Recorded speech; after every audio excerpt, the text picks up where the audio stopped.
Shalom saudaraku, berjumpa lagi bersama dengan saya, Gembala Jemaat Gereja Isa Al-Masih Lawang, Like Generation, dalam program Sapa Jemaat di Rumah. Tetap semangat, tetap berpengharapan, dan harus selalu yakin menjadi pemenang-pemenang di dalam Tuhan kita, Yesus Kristus. Firman Tuhan kali ini terambil dari 1 Petrus 2 ayat 24.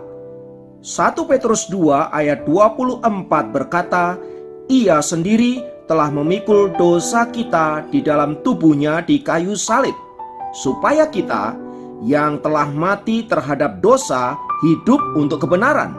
Oleh bilur-bilurnya kamu telah sembuh."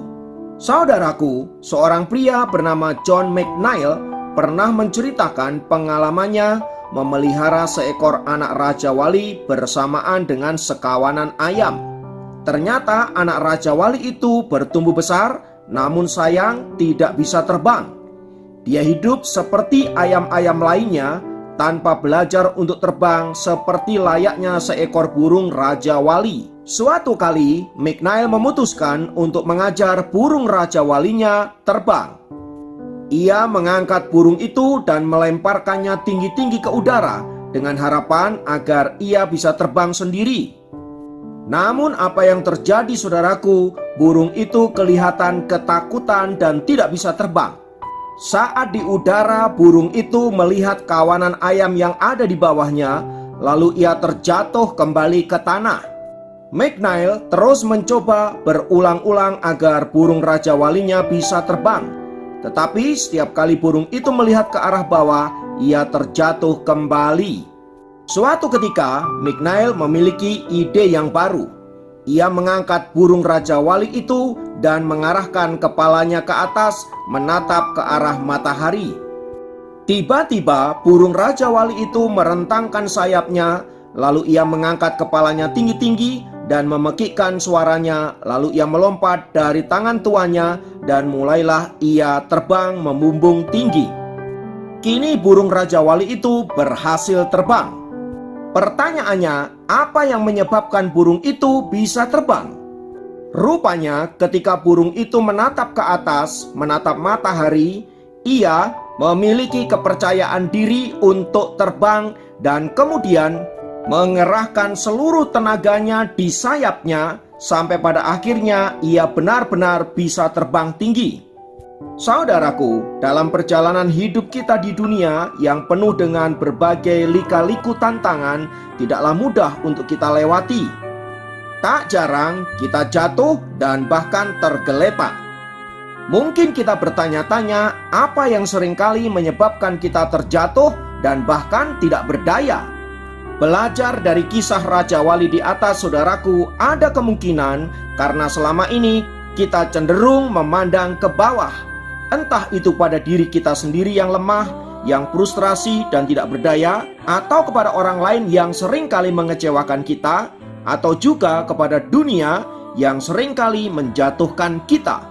Tak jarang bahkan kita seringkali melihat situasi yang tidak memberikan harapan. Hal itu yang menyebabkan kita kemudian tidak memiliki kekuatan untuk kita melangkah lebih jauh. Saudaraku, tahukah Anda bahwa sesungguhnya setiap orang percaya diibaratkan seperti seekor burung Raja Wali? Alkitab bahkan mengatakan Raja Wali yang terbang tinggi, bukan seperti ayam yang hanya tinggal di tanah. Kita diselamatkan oleh Kristus agar kita bisa bertumbuh dalam segala aspek kehidupan kita, supaya kita menyerupai karakternya, menjadi dewasa dalam iman, pengetahuan, kasih, kebenaran, dan pelayanan, sehingga hidup ini memuliakan nama Bapa kita di surga. Nah, untuk mencapai tujuan itu, saudaraku, kita harus memandang ke atas, kepada pribadi Kristus dan salibnya yang telah menyelamatkan kita, kepada hal-hal surgawi yang bernilai kekekalan, bukan memandang ke bawah. Alkitab di dalam Ibrani pasal 12 ayat 2 berkata, "Marilah kita melakukannya dengan mata yang tertuju kepada Yesus, yang memimpin kita dalam iman dan yang membawa iman kita itu kepada kesempurnaan." Karena itu saudaraku, apabila kita mengalami masa-masa yang berat, down, frustrasi, kecewa, sedih, putus asa, dan lain sebagainya, pandanglah salib Kristus dan mintalah Dia untuk memberikan kekuatan dan pemulihan pada kita.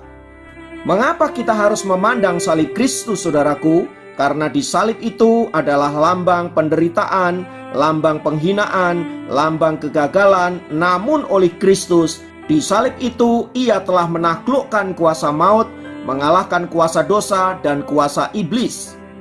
Ingatlah juga bahwa di atas kayu salib itu, Yesus telah menggantikan semua penderitaan kita, kehinaan kita, dan segala kegagalan kita di masa lampau.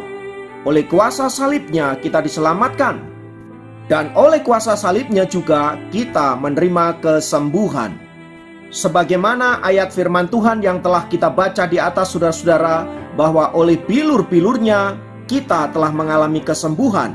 Pertama-tama, kesembuhan yang bersifat spiritual atau kesembuhan secara rohani, di mana dulu kita adalah orang-orang yang gagal, dulu kita adalah orang-orang yang lemah, tetapi oleh darah Kristus kita diberikan kekuatan, bahkan mengalami kemenangan demi kemenangan. Karena itu, saudaraku, apabila kita ada dalam masa-masa yang berat dalam hidup kita, masa-masa yang krisis dalam hidup kita, di mana kita tidak berdaya, di mana kita tidak sanggup untuk menjalani hidup ini, marilah kita datang kepada Tuhan, karena di atas kayu salib itu Dia telah menanggung segala sesuatu yang kita alami, supaya olehnya kita menjadi anak-anak Tuhan yang berkemenangan, anak-anak Tuhan yang senantiasa kuat dan teguh di dalam pengiringan kita akan Tuhan. Ingatlah juga bahwa yang terpenting dalam hidup ini bukan sekedar kita keluar dari setiap masalah yang kita hadapi, tetapi bagaimana kita bertumbuh di dalam pengenalan akan kuasa salib Kristus. Olehnya kita akan menjadi anak-anak Tuhan yang berkemenangan dan senantiasa memuliakan nama Tuhan. Kiranya firman Tuhan ini memberkati kita semua. Mari kita berdoa. Tuhan, kami naikkan pujian dan syukur kami untuk salib-Mu yang telah membebaskan kami dari segala dosa-dosa dan kelemahan kami di masa lampau. Sekarang kami menjadi pribadi yang baru dan siap masuk dalam rencana-Mu yang luar biasa. Kiranya berkat Tuhan turun atas kami dan menjadikan kami pemenang-pemenang di dalam Tuhan. Terpujilah Engkau kekal selamanya. Dalam nama Yesus kami berdoa. Haleluya. Amin. Demikian program Sapa Jemaat kali ini. Sampai jumpa dalam program Sapa Jemaat yang lain. Tuhan Yesus memberkati.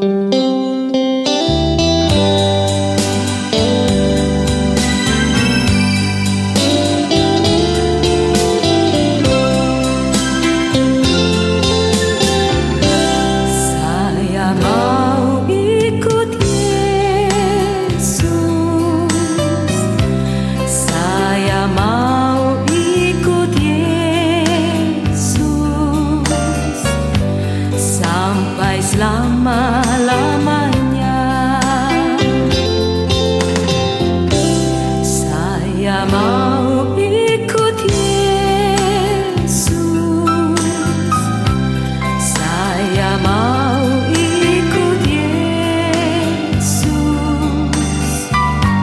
sampai selama-lamanya.